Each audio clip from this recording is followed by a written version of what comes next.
In this quick demonstration, I would like to show you a few tips about how you could effectively scan in your final hand sketches and then prepare the images so they're suitable for layouting inside Illustrator. I'm in Photoshop on OS X. At home, I have a very old HP PhotoSmart D110 all-in-one printer and scanner with mediocre quality. For this demonstration, it's fine.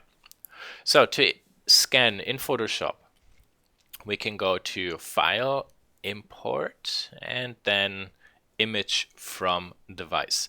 At school, we have the Epson scanner, so you can either access it also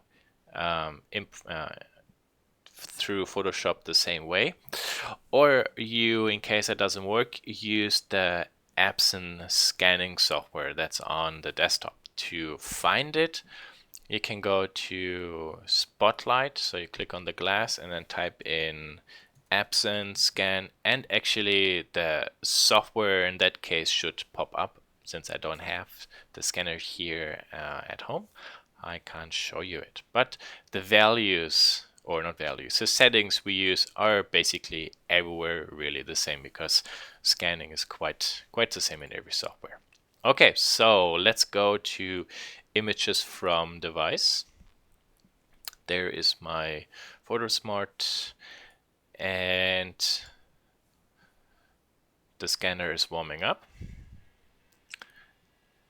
Then it does a preview. What you see here is a page I quickly created to have something to scan, so the drawings aren't necessarily the best. That's just for demonstration purpose.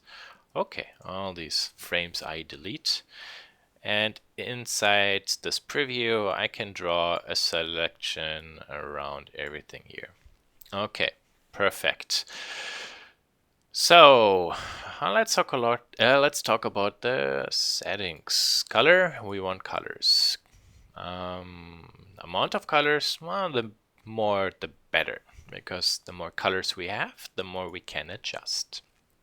Resolution. 75 is not enough. If you scan 1:1, and you know you will never scale up the image. So let's say this image will be this big, and we will never adjust it, so scale it up, then we can scan 150 dpi. I don't really have 150 as an option, so the next one is 200. If there's a chance, I might actually increase the size of the image on my layout board, then maybe for that image go to 300. The rule of thumb basically is 150 1:1, 300 twice as big, and then if you go maybe a little bit bigger, 600 or 1200. But most times all these drawings we keep the same, or we make a minimal adjustment, a little bit bigger, a little bit smaller. So no, if you go with 200, you should be fine. Then you have a little bit of wiggle room. So why is this actually important? So before we continue scanning, let's go to Chrome, and you see I typed in DPI. So DPI stands for dots per inch. When you print, your inkjet printer or your laser printer will put down dots, and inside 1 inch puts a certain amount of dots down. Now, what happens when, for example, you have a very small image and the X and Y, let's say this image is 1 inch by 1 inch, but then you would like to print it to 3 inches by 3 inches. So we increase it by 3 times. We don't have enough dots to put down, and the software will interpolate and actually take 1 pixel and makes it bigger to fill what's missing. This is the reason then why you end up with such blocky, or for example here, blurry results. If you have enough pixels to squeeze into 1 inch, then you give the printer enough yeah, literally enough dots to print, so you actually see all the details quite nicely. Well, so if you compare these two, you can see way too blocky. This is sharp enough. And again, 150 1:1 is pretty okay, and if you make it bigger, 300 or 600. And that's pretty much everything that's important to know about DPI. Really think about it, the amount of pixels or dots you have to put down on an inch. You need to be able to sufficiently fill that inch with enough pixels, otherwise your image will be too coarse and you lose detail. Okay, let's go back to Photoshop. And let's mark this area. Okay, I scan right into Photoshop, so it's not really a big problem. If, however, you scan into a file, let's say you have a different scanner at home, or you can't scan right inside Photoshop, right into Photoshop, you can select a format. And actually, you never want to select TIFF or JPEG.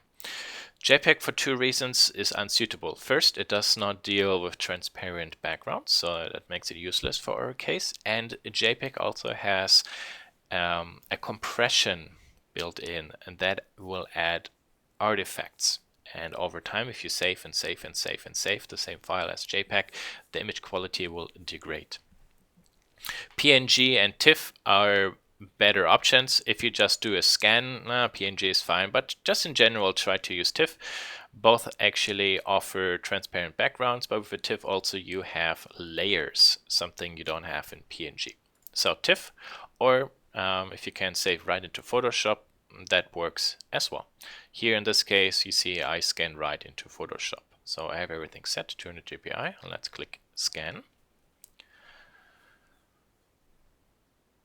And then we will go to the next part.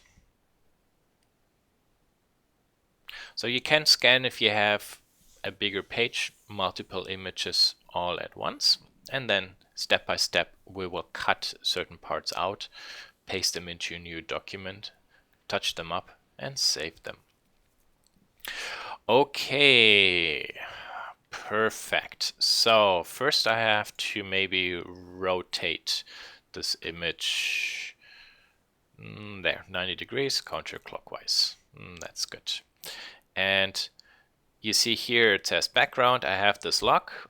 That means whatever reason they ever thought this is a good idea, but if I actually take an eraser and I erase the white background, I can't really make it transparent. So to fix this, double click. So we can give it now a name and a layer, click OK, and you see now the lock is gone. And if I take the eraser and there, see now, you can see the transparent background. Okay, let's Apple Z undo that. And let's zoom in a little bit. So my scanning software, while it's crappy, has a function built in that it adjusts the colors a little bit. So I forgot to mention one thing. Do your final drawings only on quality white paper where you have the least amount of visible paper grain, because if you use our good scanners at school, it will also scan in the paper grain, and then you have to filter this paper grain out, which is not really ideal. So if you have then actually a nice smooth white paper and we scan everything in, there is less adjustment required to filter out the paper white background, which means less adjustments and more of your lines will maintain.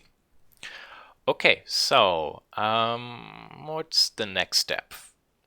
You have everything nicely scanned in. So in this case now we can decide two things. We adjust the whole image, and once everything is adjusted, then we start cutting certain parts out. And Otherwise, we could actually go step by step and work on each image. So what was I talking about? So let's see here. Yep. So you can go and add a so-called layer effect. What's the layer effect? And the levels. So you see here I have a slider. If I move the slider to the left, you see everything goes away. If I move this black part to the right, you see everything gets darker.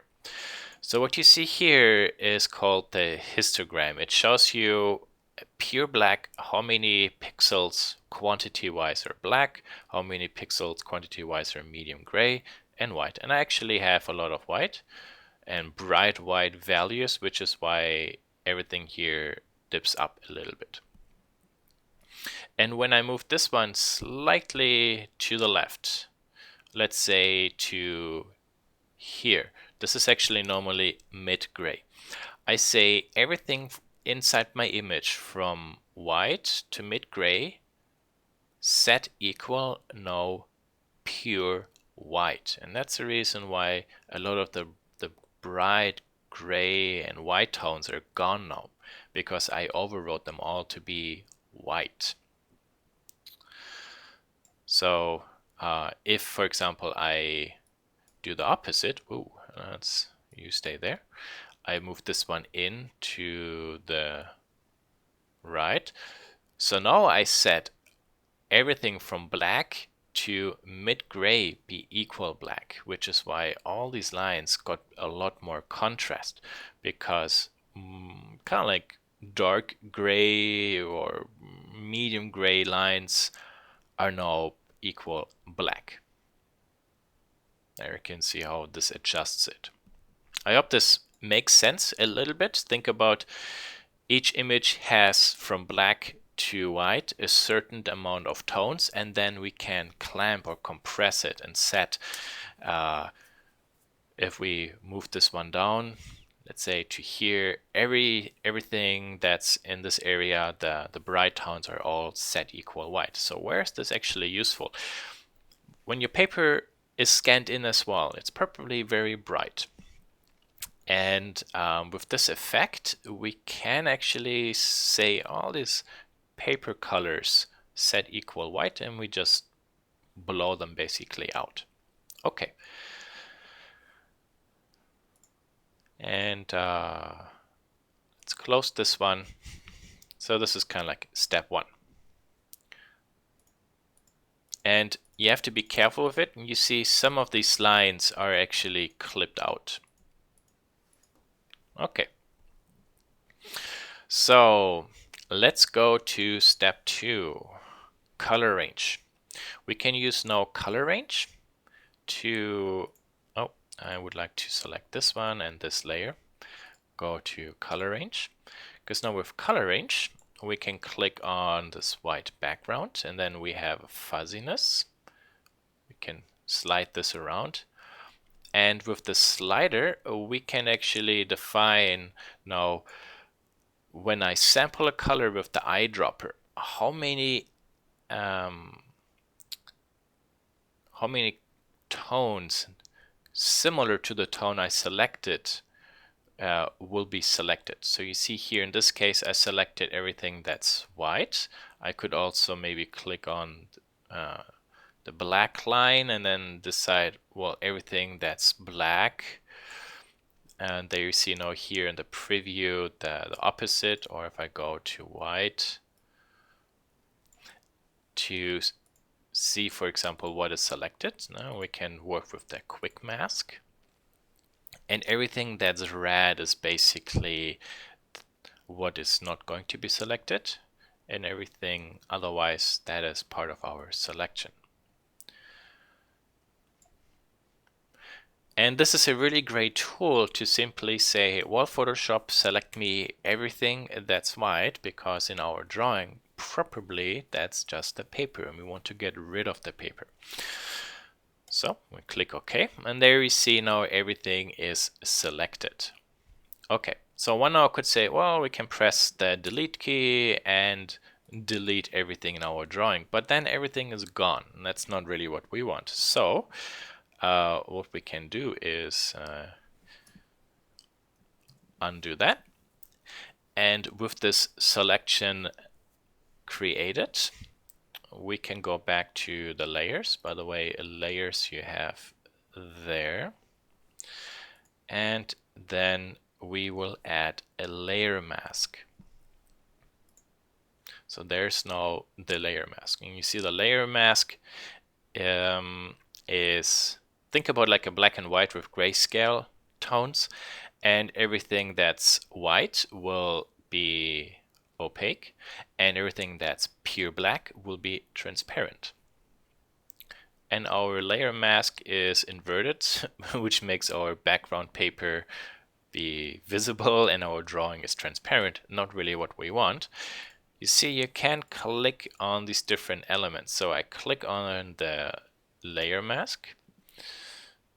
Make sure in case there is something selected, you go select and then deselect.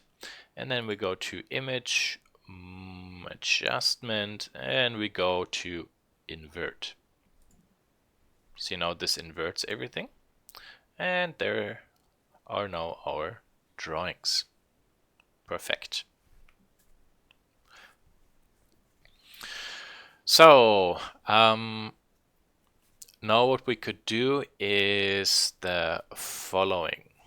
You see here I created one level adjustment. A level adjustment is actually the same for the whole image, but how do I now copy out the different images?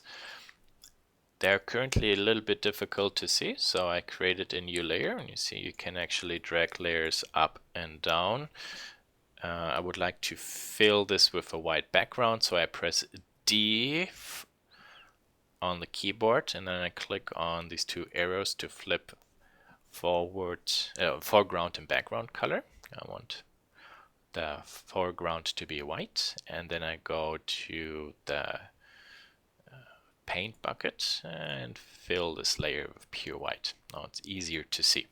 Okay, first actually let's save this as an image. So desktop, I will create a new folder. So let's say this is called project, and there I will create a new folder. Let's say media, and this will be Photoshop, and maybe this one I will call raw scan. Okay, perfect. Good. So now actually I saved my raw scan. And now we can actually make copies of this stuff. So I will do the following. You see here with the cropping tool, I can go ahead and crop this area there, there, and then press enter, and then this is cropped, and then I can go ahead and say save as. So I'm making a new file actually of this. So for example, I just call it image1. Okay, and okay, good. And then I go step backwards, so I'm back to my original image. And then maybe I will select the next part. There is actually this, and this, you see I crop actually the text and save as, and maybe image2. Okay, perfect. And then again step backwards. The main reason why I do this, every time when I create a new image, I create a new Photoshop file, and it actually maintains the same levels. So instead of saving all these different small images and then each image do a color adjustment, it's a lot of extra work. I just do it once, and then step by step I just make copies of what I did before. And let's say maybe up here, there we have some side views. I would like to do some details there. So there I crop it this way. Okay. And then save as, for example, image 3. And then step backwards. There's the next one, and crop, save as image 4, and continue and continue and continue. But make sure, so let's move this to there. Okay, close this one. Try to make sure never never to overwrite actually your raw image, because otherwise it's gone. So always make sure that's not going to be adjusted. Okay, so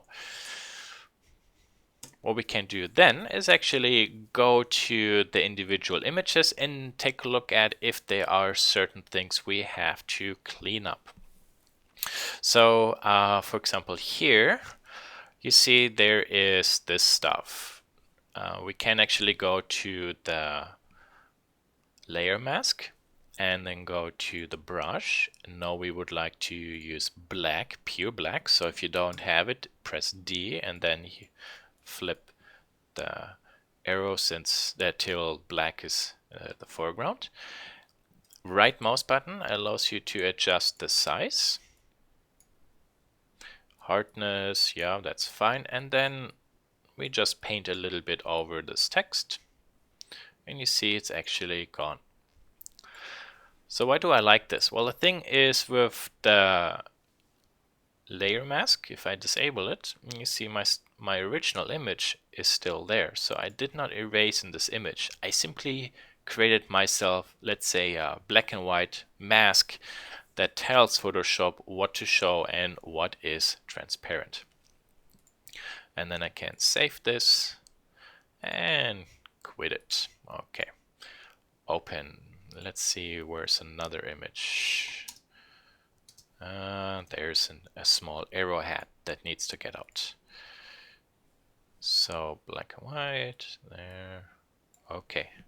And then file, save, and then we can close it. Next one. There. There as well. And okay, perfect. Save and close it. You notice that I started to also turn off the white background. This one I actually only put in because I would like to easier see my lines in Photoshop, but then for layouting you can turn this one off. We don't necessarily need it. You can also remove it, but I simply turned the layer off so you don't really see it, and that's okay. That's all we need. And this image is not perfectly cropped, so maybe we can make this a tick smaller. There, and there, and there. Hold on. This image is actually not perfectly rotated, so I will bring down a guideline, and this guideline I will use to transform my drawing a little bit. So I click on the layer where my drawings are on, or my drawing is on, and go to Edit, Free Transform, and then if I move my mouse to the outside, you see I can rotate it. Let's see, maybe like this. Does it work? Ah, that looks good. Perfect. Good. And then I can crop this a little bit more so the image is only as big as I need. Save. And let's check, actually there was another image here. Nope, nope. I see this one is not perfectly rotated. Okay, let's do this again. If you don't see the ruler, you see here under view, there we can see it, and we can drag something down so it's usable as a guide, and then go to image and free transform, and just rotate it a little bit. Okay, and then with the crop tool, we can fix this a little bit, and maybe there. Yeah, perfect. Save. Okay, that basically is everything you should need to know about Photoshop, how to prepare your scans. So as a recap, we use the leveled, the layer level effect. So you have the same actually here as well, but if you do an adjustment, then the image is really adjusted. And I prefer a non-destructive approach, so I can always turn certain effects on and off. Also means later if I have to adjust it, so let's say this is too much, I can double click it and you see I get this dialog back. And here this is, it was 222. Let's say this should go to 200, then I can memorize that number, go to the different or a different file. Let's say, no, that's the same actually I have selected. Let's say here and double click and there 200. You see I can easily make sure all these images are adjusted exactly the same way. So that's a great thing about the layer effects. They're like effects you can turn on and off. And then instead of erasing the white with the eraser, we use the color range command and then create a layer mask. And then here again, the layer mask is just an effect that makes certain parts transparent of our drawing, and the rest it keeps opaque. So when we go back to the original page I had, I just simply put down different ideas, quick drawings, added some text. And well, once you put something down, you can't move it around. And that's actually the beauty when we bring things into Photoshop, scan it, slice it up, and then we can recompose everything nicely in Illustrator. And you see here I have a lot of text and some arrows, and I would like to make that a little bit cleaner and uniform and move the text around. So, for example, I created myself a new page where I just cleanly wrote down most of the text I need, and I added some extra arrows, so I will scan this for a moment, and then we can slice this up into different elements and then do exactly the same step we did with preparing the scan images for the different sketches. So the scanner is nearly done.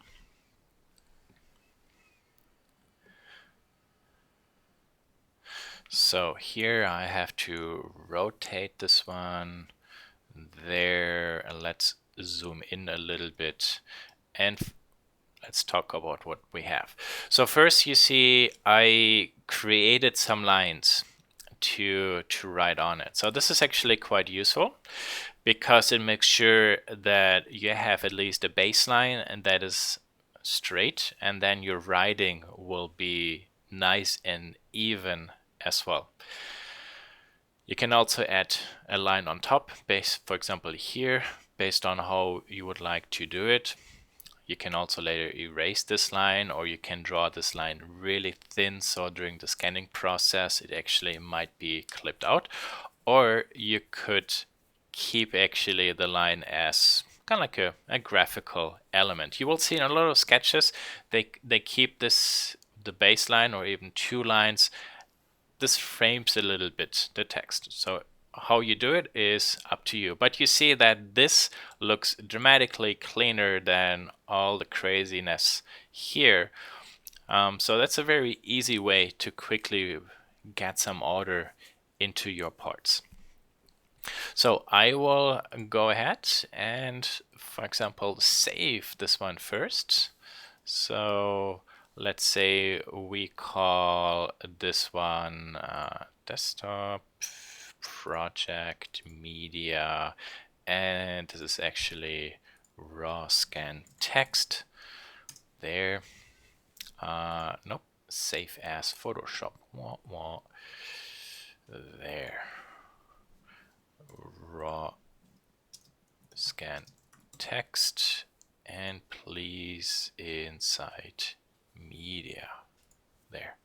Okay.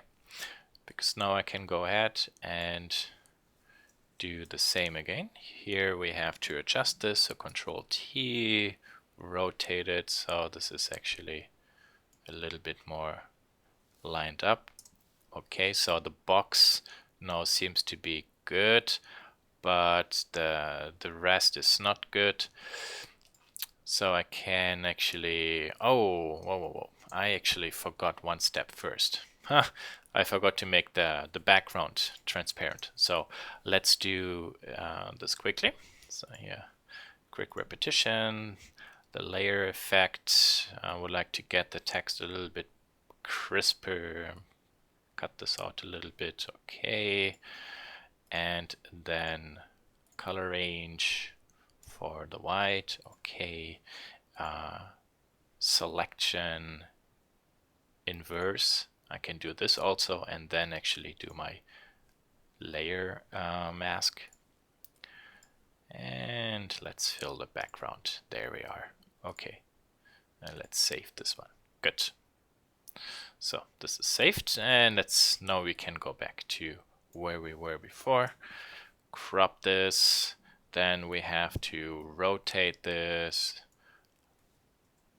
Oh, I was rotating the background image. I want to rotate this stuff. Let's drop down a guideline to see, yep, this is okay.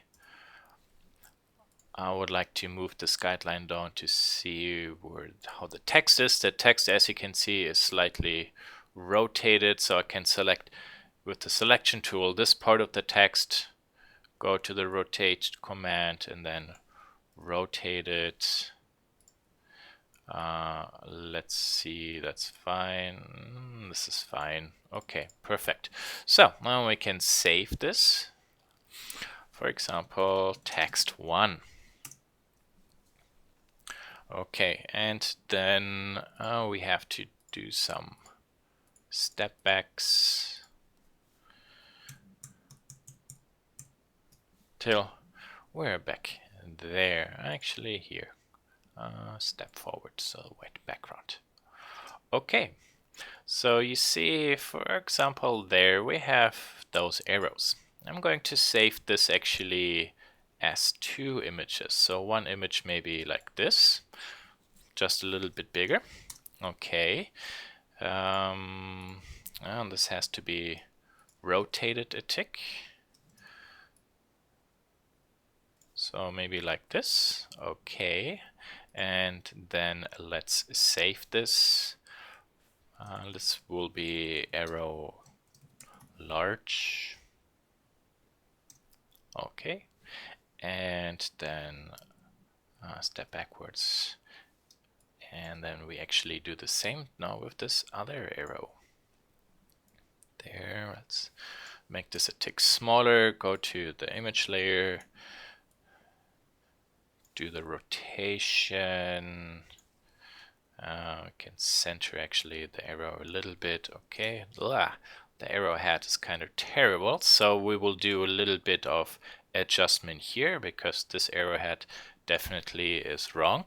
So I will copy this part. Oh no, wait, I will do it this way. I will create a new layer. So I made a copy of it. So in this layer here, I will go into my layer mask and with black, that's correct. Let's make this smaller, and then I clean this up. Okay, good. So then I can go to here onto the other layer, and then there, zip, get rid of all this stuff.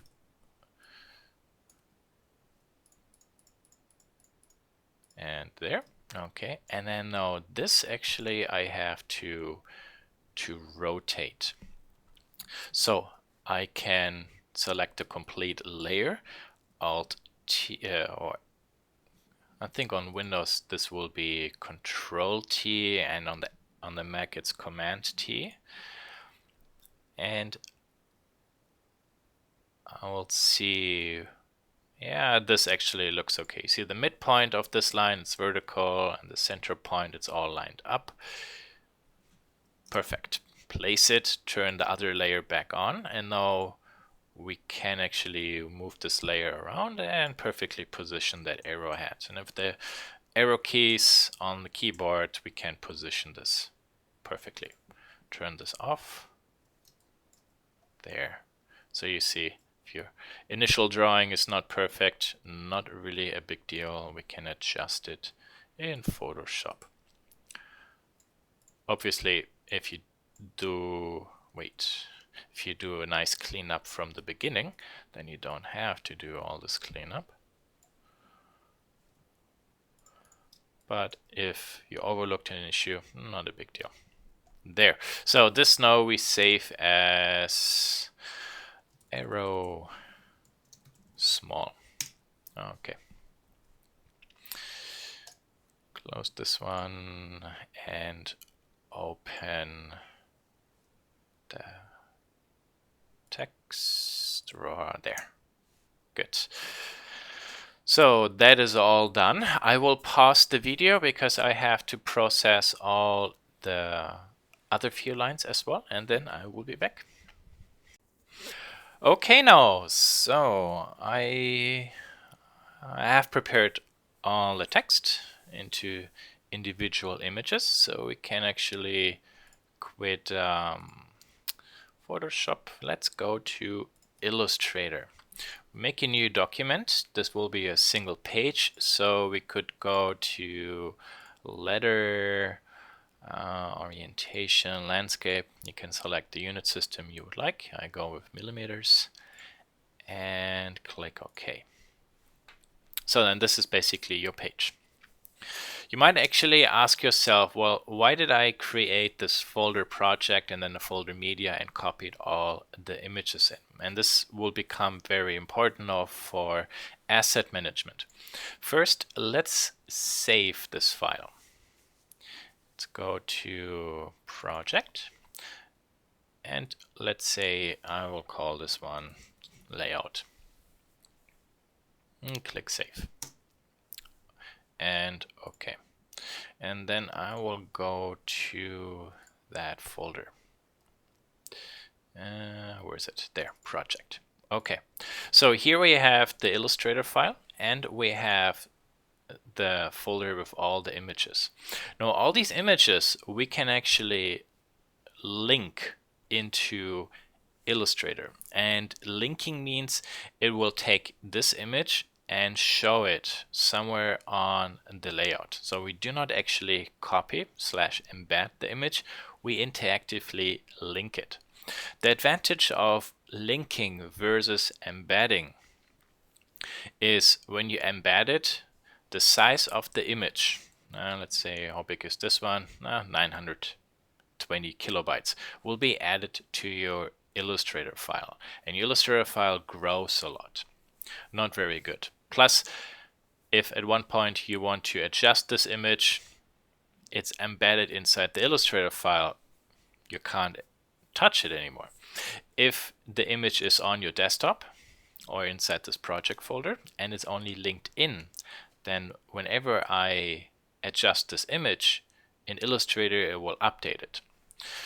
And I have prepared some images that need some adjustments, and with those I will show you actually how to do that. But first, how do we get the images into Illustrator? You go to File, Place, and go to Media, and for example I start with this image here. And yes, that is fine. This arrow message here is okay because I scanned in with billions of colors. That's more than 8-bit. Millions would have been 8-bit. But there we are. Okay, so a little mistake I did. That's okay. Actually, I have to do some adjustments, and then you can even see how this works. So there's our first image. I can go place. Let's see if I can do this with 2 images. No, can't really do it. Place. Okay, and there we are. So you see here now it says embedded, and as I mentioned before, that's really not what I want. Let me actually move this one to there and this one to there, and this image has to be adjusted. So I go to File, Place, and this was the large arrow, and down here you see it says Link, and that is what I want. Place. Okay, and I move this one to there. See now here it says linked image, embed, never click on embed. Just imagine that button doesn't exist, and here it is embedded. Okay, so Photoshop was complaining a little bit. Also, this image has the background turned on, so I will go back to Photoshop. Let's open this file. Oh yes, the layer is turned on. So let's turn it off and click Save. Okay, and let's go back to Illustrator, and you will see Illustrator instantly will tell you, hey, one of these files got changed. Would you like to update it? Yes, I would like to. Ta-da! See, this image got updated because it's linked. This image did not get updated because we copied it in. So, sayonara, we just delete it. Perfect. Okay, second way how to get images into Illustrator, because this step by step is pretty time consuming. We can also drag and drop. Yeah. Okay, so there's another image there as well. Oh, there are a few actually who have some issues there. That's okay. And that one. Okay, so let's quickly fix those. See also here, this is a raw image. Some parts are actually not adjusted. So let's go to Photoshop to show you again how nicely this works with linked images. So there, and that was this image. Open. Okay, first I would like to rotate, so Apple T. Okay, and then here I would like this arrowhead to disappear, clean this up, there, there. And now we can crop this a little bit more. Enter and save. Let's go back to Illustrator. Something got changed, and there it is. Perfect. See? Very, very easy. Let's fix this one other there.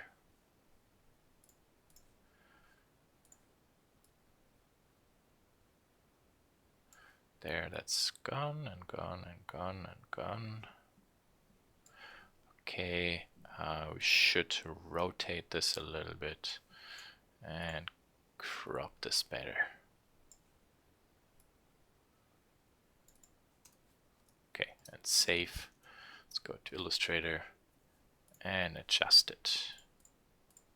Okay, you also see that the frame of the image, when we crop it, gets adjusted as well. So it's actually pretty nice. Okay, so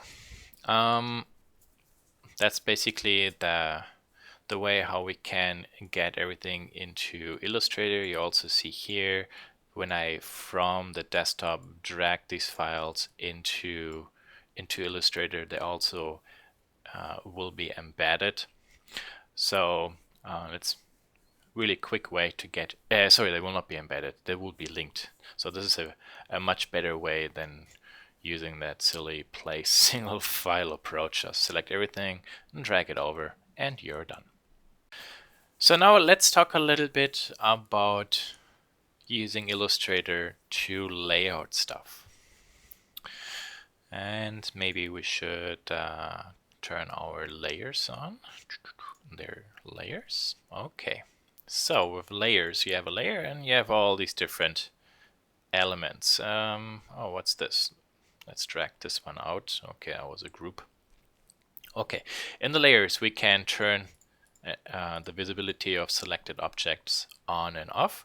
We can also create a new layer. When we select a layer, you see we can also create a new sub-layer. We can select an object and drag it into a layer or that layer. We can also select this one and drag it above. See, this is actually into the layer. This is kind of like above text 6. If I select text 3, and now I will drag it above layer 1, but under 6.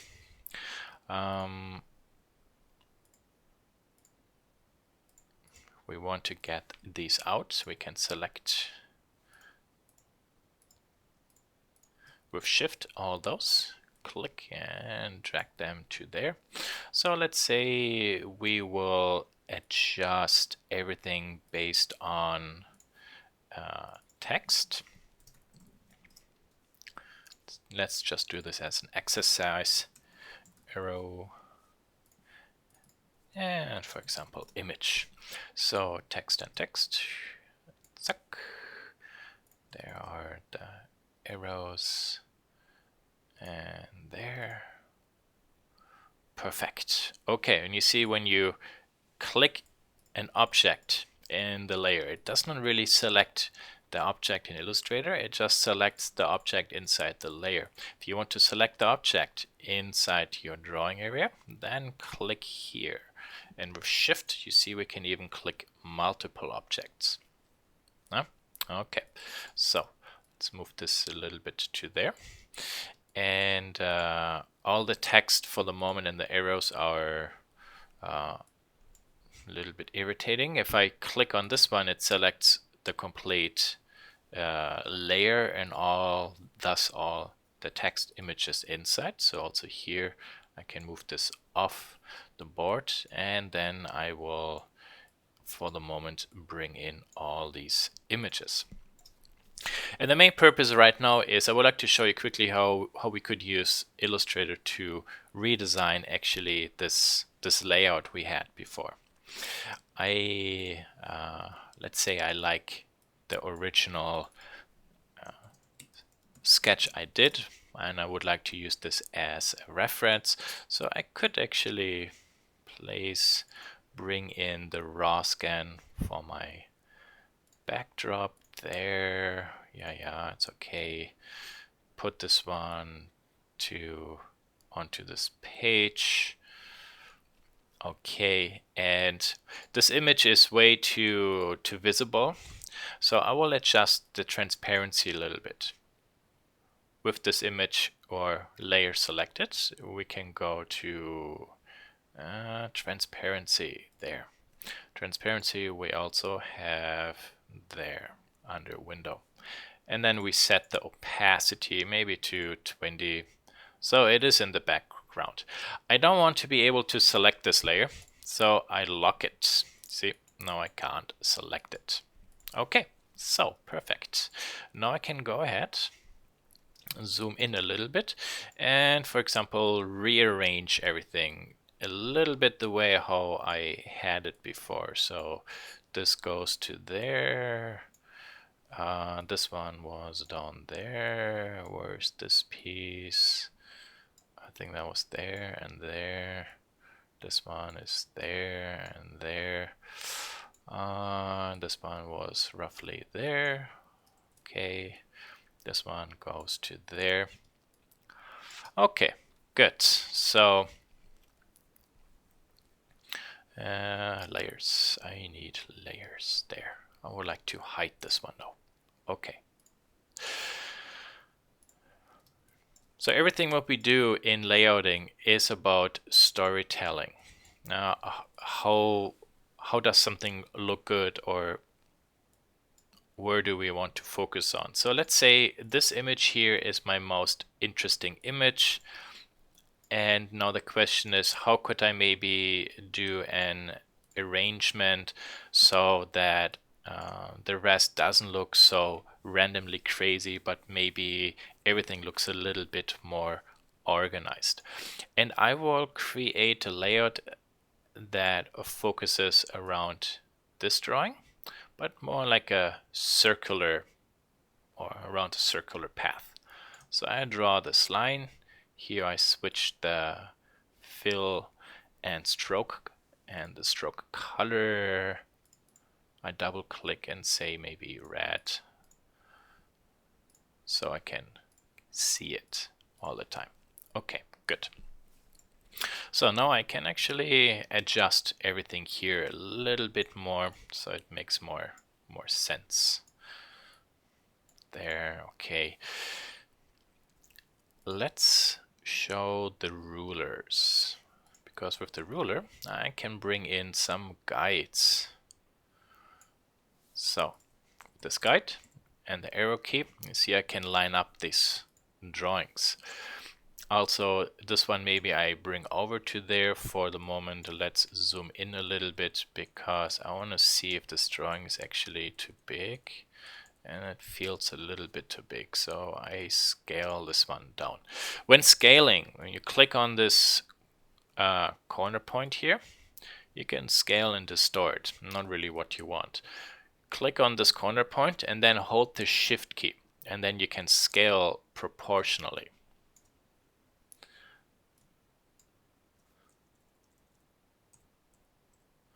And maybe a tick more.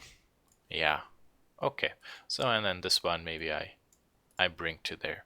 Now you see these three drawings look a little bit better, and maybe I put them around kind of like the circular area. Yeah. Okay, here I think no, I don't like this offset, so I will go back to Photoshop, and let's see, where do we have this image? There.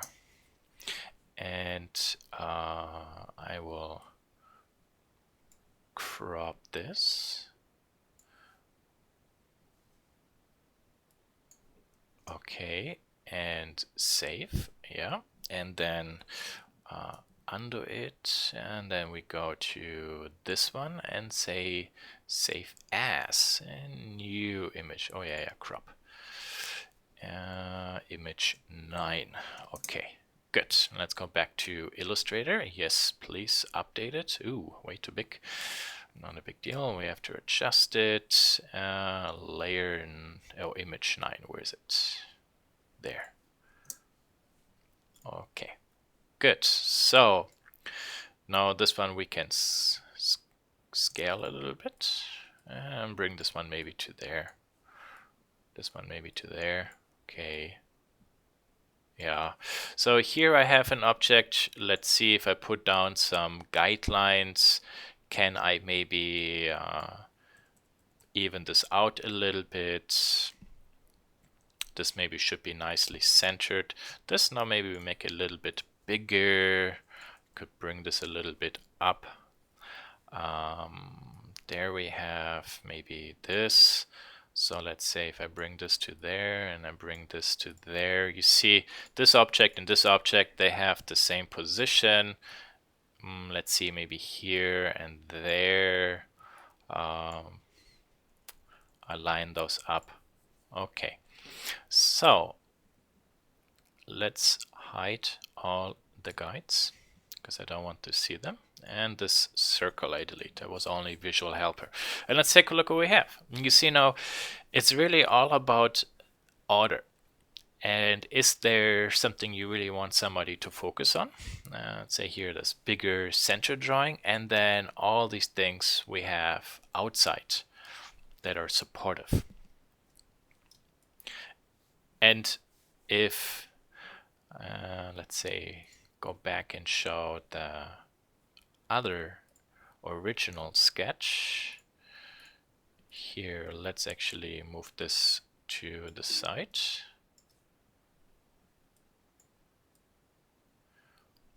And I will bring the transparency back to 0 so we can see actually how this looked.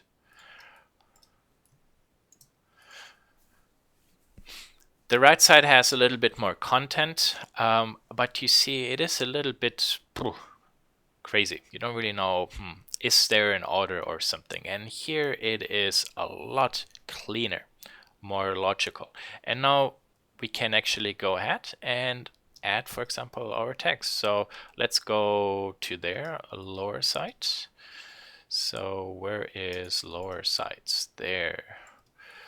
And it's between there and there, so I position it maybe to there, and then we have 2 arrows to there and to there. Okay, little trick about how to work with those elements. So this arrow is too big. I don't really want to make a new arrow and then scan it in. What I simply will do is I will clip this arrow. And it looks to me that I only might need something like this size. Okay, I will give this a red border color so you can roughly see it. I will bring this to there.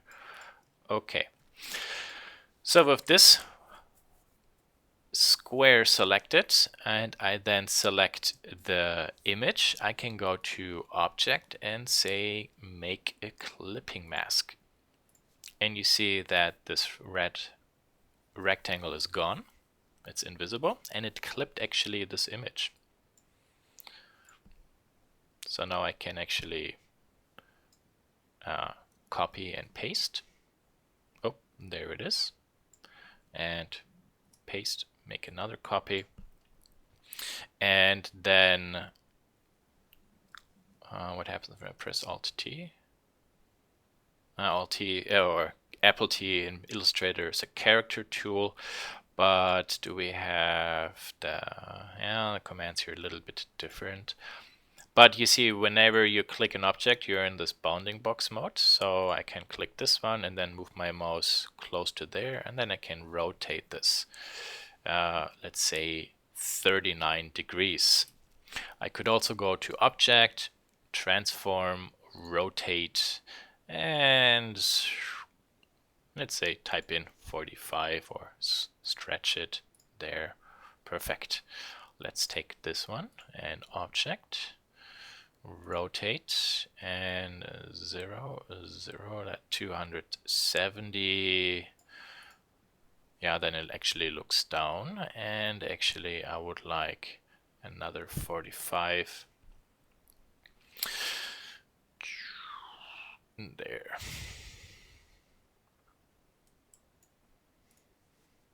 Oh, what the heck. You can also press R and, for example, rotate it. That works as well. And then there, when I hold Shift, you see then I can actually snap to 45 degree steps. There, 45. Go to the selection tool, and then we can move this one to there. And you see now these 2 arrows are exactly oriented the same way, nice and clean. And then I can align maybe the text perfectly at the center, and there. Maybe the stuff should be a little bit more to the right. Tuck, tuck, tuck, tuck, tuck. And there. So you see now the advantage of all the stuff done digitally. So there we have a cut bottom. Do I have this text? Cut bottom, yeah. And that actually goes to there. So this part maybe I will bring to there. You make a copy, R, rotate and Shift, and bring it to there. Maybe a little bit lower. Now you see here, my arrow is too long. I can move the text down. Then actually that's disconnected from this. Now these two text parts are at the same level. That could maybe be read as belonging together. They do not, so I move this text down a little bit. But the problem I start running into, this is getting really cramped here. So all this I move up a little bit, and then you two also up a little bit. So yeah, see, I needed a little bit of breathing space there, and maybe these two down a little bit, and then all those two adjusted. Perfect. Okay, so next text, what do we have? More linear and lower sight. Okay, so more linear look. And what's this? Fully, nope, that's not the one. Flat cut sight, lower sight. Oh, that goes to there. No, I have an S there. Okay, so we do the same trick. We draw as a rectangle, because this text is nearly the same besides one character, so I draw myself a small bounding box, select the text and the bounding box rectangle, clipping mask, make, and there, easy peasy. Now everything is a little bit too high, so I can select everything and maybe center it a little bit better on my page. There.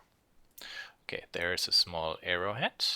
So this arrowhead with Alt, now I drag, and then when I press Alt, you see the arrow changes to an arrow with a white arrow. I make a copy instantly.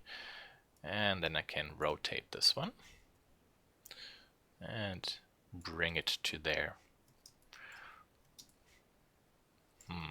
Yeah, the arrow is a tick too big. Let's see. Yeah, what we will do is we have to adjust this rectangle. The rectangle currently is difficult to see. So if we go to View, Outline, you will actually see this rectangle. There it is. And if I scale this rectangle down,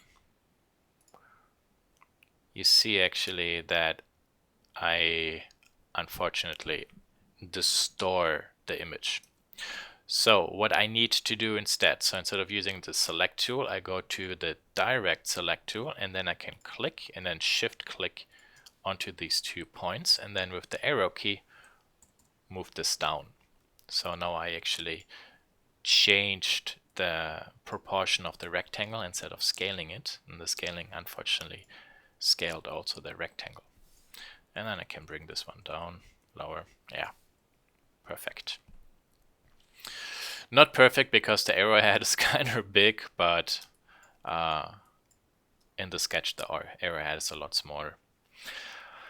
So flat cut side, okay, so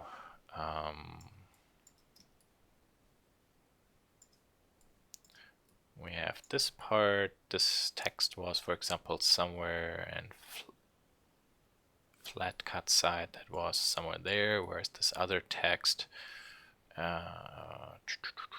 Fully enclosed. Oh, that was maybe down here. There. Okay, so you here drag over, and I will keep this arrow at 45, so this is nice and consistent.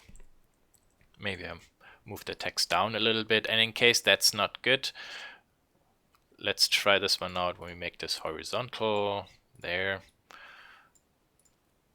Yeah, see, this works as well. Maybe a little bit over. Okay, and then flat cut sides there and there. Okay, so you and you Alt drag over, and then R and Shift there. Perfect. And maybe you to there and you to there. Maybe move up a little bit and you move up a little bit. Okay. This is maybe too big. Now we can scale this one down. So that works. See, this way we made the image smaller, but we didn't really adjust the image. We just scaled it down the way how it's being rendered. Okay, and yeah, I hope that this maybe showed you a little bit the process, how you could use Photoshop and then later Illustrator and create better organized presentation boards. So whatever you draw on paper, if there's a mistake or so, as you can see, we can either in Photoshop or then in Illustrator adjust it, reposition the different elements, and then this way improve readability and the professional look of your presentation boards.